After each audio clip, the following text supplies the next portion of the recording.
कई बार ऐसे भी लोग होते हैं जो किसी को जन्मदिन पर पुराण गिफ्ट करते हैं।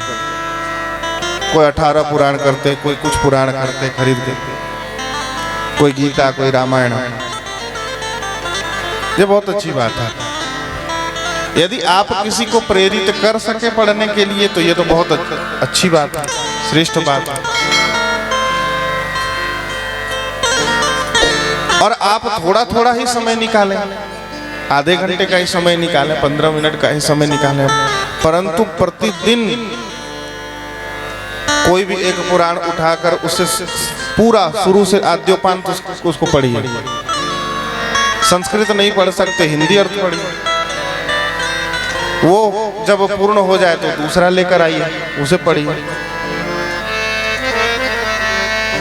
फिर आप देखेंगे पढ़ते पढ़ते स्वाध्याय और सत्संग अर्थात हरि कथा सुनते सुनते और पढ़ते पढ़ते स्वाध्याय और सत्संग करते करते आप ज्ञान भी बढ़ेगा, आपका भक्ति भी बढ़ेगी, वैराग्य भी बढ़ेगा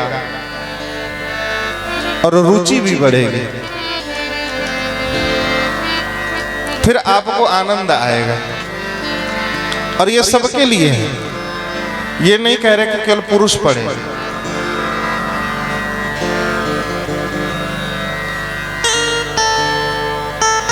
यदि बहुत फिर भी कठिनता हो तो एक ग्रंथ तो कोई भी पढ़ सकते हैं ना भाई। गीता जी पढ़ लें। गीता जी समझ में नहीं आती, थोड़ी कठिन लगती गीता जी, तो श्री रामचरितमानस पढ़ लें। श्री रामचरितमानस पढ़ेंगे और केवल श्री रामचरितमानस को ही पकड़े रखेंगे तो भी कल्याण हो जाएगा, क्योंकि वो भी सार सर्वस्व ही है। गोस्वामी जी लिखते हैं, नाना पुराण निगमागम सम्मतम यत् रामायणे निगदितं क्वचिदन्यतोऽपि स्वान्तः सुखाय तुलसी रघुनाथ गाथा भाषा निबंध मति मंजुलमाप्नोति।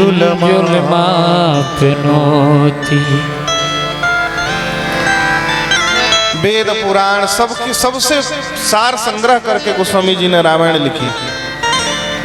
आप रामायण जी को पकड़ लीजिए। स्वामी श्री करपात्री जी महाराज कहते थे, ऐसा हमने संतों से सुना है, कि वेदज्ञ ब्राह्मण स्वस्वर सस्वर वेद पाठ करने वाले ब्राह्मण को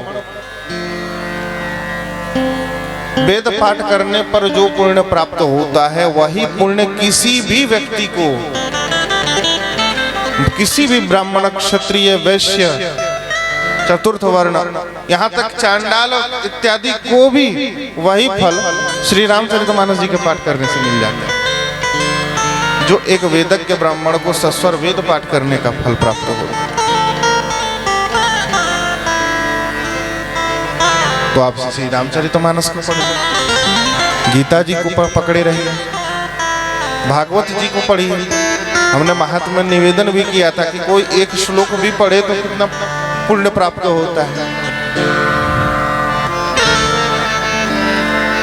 और देखो भैया, पाखंड कब होता है जानते?